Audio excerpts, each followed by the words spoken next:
Good day mga kapuso netizens! Isang taon na naman po ang lumipas at ngayon 2014, it's time for new beginnings, new challenges, and new lessons to be learned.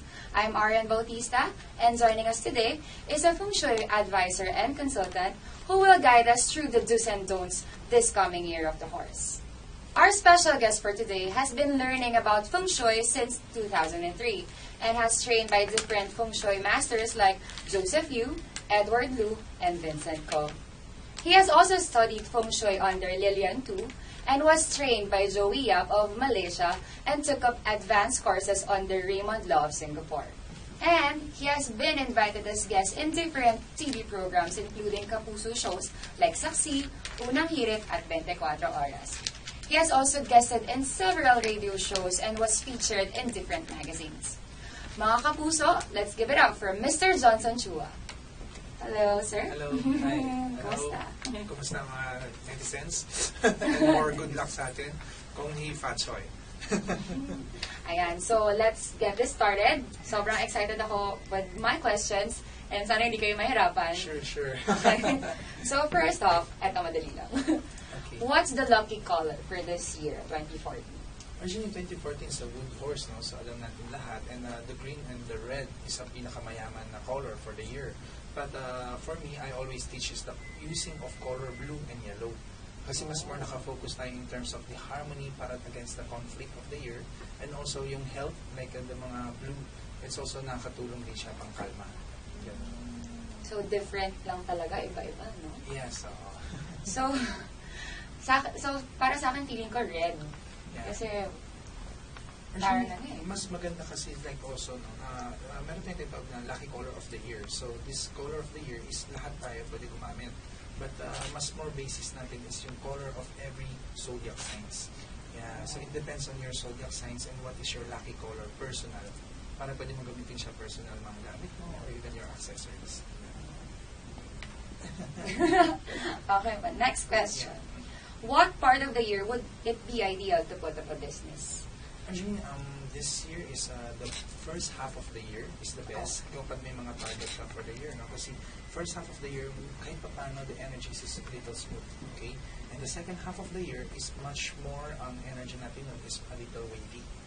Okay, kaya kung meron ka mga balak na i-gawin for this 2014, do it on the first half of the year. That's why even though in economy, like the stocks or trading, this first half of the year, possible going up, then second half is still going down again. So it depends. Okay, kailangan magmadali. Or January pa naman yun. So, yes. Let's see. For those who want to have a successful career, like me, how should they arrange their work desk? Are there any charms na pwede silang gamitin? Kung tutusin in terms of like the positioning, no, every each of a zodiac sign or every each of a person has their tinatawag nating personal good directions. Okay, but to check on that, we need to check on our Feng Shui advisors every each, no? Pero ang pinaka the best this year is facing southwest or you're facing north. Okay, so if you can arrange your table facing to that two direction, kahit pa paano you're gonna get the success and opportunity for the year. Okay, and also if you want to put charms to make you more luckier and to remove hindrances, we advise to put the tinatawag natin seasonal activators because this will balance your elements para lahat ng gusto mong gawin tuloy-tuloy lang, walang obstacles. So, meron po ba kayong charms? The tinatawag dyan is like this, ating mga seasonal activators that you can put in your work desk. So, meron tayong mga tinatawag na like strong bear, okay, the auspicious bird, the white elephant, and also the dragon carp. But this will be depending on your birthday. So it depends on your month you were born, the season you were born. So lahat talaga depende sa kung kailan ka pinanganak. No? Yes. Sige, papakonsulta po ako minsan. Sure. So, sa health naman, diba? So, how can we ward off illness this year? So far kasi for the year, no, as an forecast na yung conflict is masyadong malakas, it will cause a emotional problem. So the best thing is this year dapat huwag nang tayo masyadong maging emotional para we can ward off this illness problem. Kasi doon naman nagagaling ng sakit sa pagiging sensitive ng emotion natin, pagkakaroon ng mga psychological or emotional baggage like that, yun. And also to prevent it against that is also i-declutter mo rin yung bahay para hindi maging magulo yung bahay. yung energy sa bahay. Oo nga, kailangan arrange at malinis ang bahay para Yes. sa mga alikabok. And also depression. Ako, buti na lang, happy ako. So next, what should be done in order to make positive energy flow, what should be done in order to make positive energy flow into our homes this year? The best is we can try the tinatawag natin practical feng shui. Okay, yung nasa about decluttering. Okay, especially anything with the passage sa papunta sa bahay natin. Like the flow of pagpasok ng main door, lahat i-declutter natin. And also, syempre, one of the good charm that you can place this year is the images of mga horse. Like this. Kasi if you have images of mga kabayo for the year, ibig sabihin you're attracting the good luck of the year automatic to get into your house. Pero there's a positioning on how to place the horse. So ganun pa rin yung mga northwest. Originally, mga directions, yes, you can use, like the south, the southwest. Okay, kasi yung mga lucky directions eh. But for people who don't know how to look on the compass, you can also use what we call the practical feng shui or the traditional feng shui. Pagpasok ng pinto, kailangan nakikita mo agad sila. And huwag mong itatapat yung kabayo mo palabas papuntang pinto. Kailangan it's going in, not going out. So it's like parang nakatalikod si horse sa pinto. Yes, you're inviting yung horse na pumasok kasi yung swerte niya sa'yo. Okay. Ang dami ko natututunan, ha? So what signs, ito naman sa love, what signs will be compatible this year? Ang mga signs of compatible originally is pwede na mga year of the monkey, okay, year of the sheep. Also, may mga love luck energy sila, no? And the compatibility is we need to check on the tinatawag natin compatibility sign. Okay, so kapag if you're in the one group of like rat, monkey, and dragon, you are compatible to each other. Rat, monkey, and dragon. Next is the group is the ox, rooster, and snake. So, kayo naman yung magkaka-compatible. Okay, then the sheep, pig, and rabbit. Okay, and then the dog, horse, and tiger. Okay, so yun yung mga tinatawag natin compatible to every age. Okay. And meron din tinatawag na parang soulmate friend. Yeah, Okay, yun so nga if you're born year of the rat, okay, your soulmate is a year of the ox. Okay, and if your sign is a year of the tiger, your soulmate is a year of the pig. Okay, and if your sign is year of the horse, your soulmate is year of the sheep. Okay, the dragon is with the rooster, and the dog with the rabbit. Yun ang mga nagtatag natin soulmates.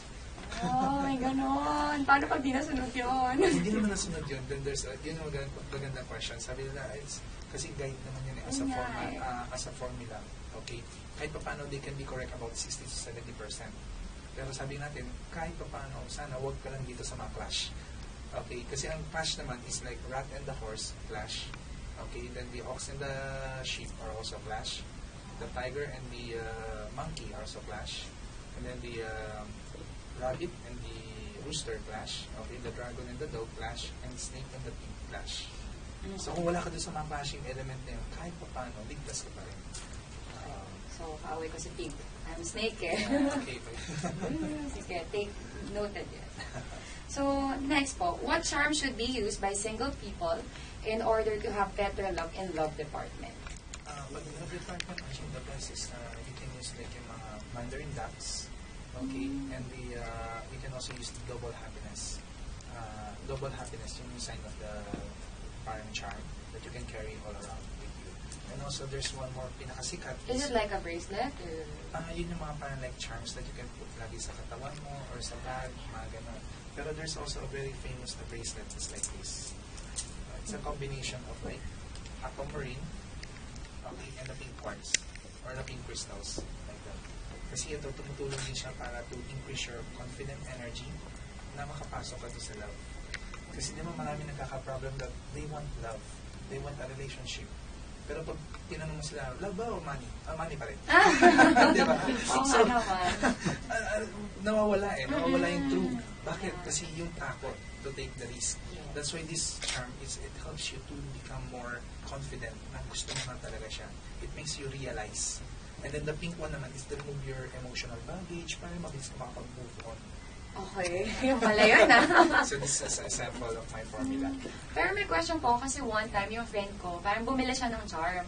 And then sabi nung nung feng shui expert, bawal daw hawakan ng kahit sino. Yeah. Totoo ba yun?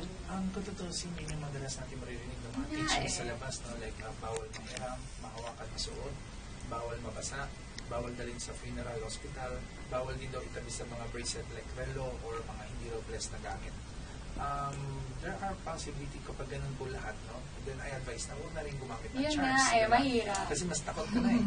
Diba? Urging the practicality of charms, especially for selling the real crystals or you're using the real crystals, wala kang takot kasi it neutralize yung negative mag-isa. Okay, so kung tutuusin, okay lang siya matouch. Right now, you can touch it. Okay lang po. Like that, diba? Wala kang makukuha ang energy from that. Kasi ako pa rin yung may suot eh. Pero ang bawal lang is bawal ko pahiram siya or pasuot sa'yo. Kasi that's the time magkakaroon tayo ng contamination of energies. Yun na. Well, at least yung hawak kasi parang ang hirap eh. Mahawakan mo lang ng Yes. accidental, diba? Oo. Ibig sabihin, bad luck na. Hala, huwag ka nang magsuot. Kaya tutusin, negative doesn't happen pa. Sila na pala yung nagiging negative, di ba? Like, nagiging pinuwakan. Ayan, like example. Okay. Yun yung tanong ko talaga kanina pa. Okay, last question. What can we do to maximize good luck and prosperity this year? To maximize good luck, actually, sabi nga natin, to become more optimistic, follow the trait of the horse, more optimistic, more steadfast, more stability, okay, para kung ano man yung mga gusto natin, mabilis natin makuha. Okay, the year of the horse, okay, the year of the horse is not totally, kasi takbo lang yan ang takbo eh. Okay, kaya kung gagayan natin yung traits niya, this year originally is not a good year to invest in mga risky business or investment, okay? Much more maganda is focus on what you have or your profession, then growth and expansion on that part. Much more better. And yun mas more mafe-feel mo yung safety and security of the year. Yeah, as I read nga rin na yung Year of the Horse will bring you speed success. Yes. Since mabilis nga siya. Speed success. But the speed success only happen if you have a foundation already. Tama. It will not happen if kung zero knowledge ka, then you get in as new investment. Oh, may pahabol na po ako. So, how will we welcome this year? Like, fireworks pa? Dragon dance? Actually, and following of, it's also the same with our, the Western New Year Eve. Okay, so in the Chinese New Year Eve, which is January 30, January 31 is our Chinese New Year. So, most of practice, not only by Chinese, originally this is practiced by Everyone. the whole world, everyone. Nag-display tayo ng mga foods sa ating hapagkainan, sa sala, like that. And also, pero ang fruits ang bilang, medyo iba. In Chinese practice, we only practice 5 kinds of fruit only. Any fruits can do. Wala po yung mga tinatawag na wag yung black seeds, dapat bilog, wala po. Any fruits can do. Basta 5 klase lang. Then every fruit, pag maliliit lang, 5 pieces. Pagka malalaki, isa.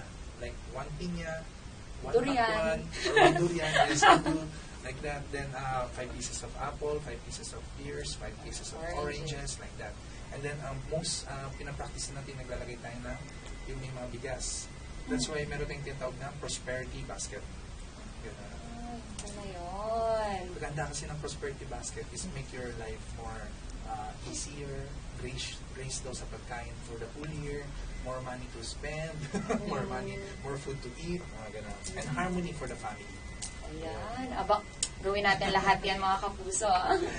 So, this is it for our first part of our Fearless Forecast for 2014. So, abangan niyo po ang part 2 and part 3 sa gmanetwork.com.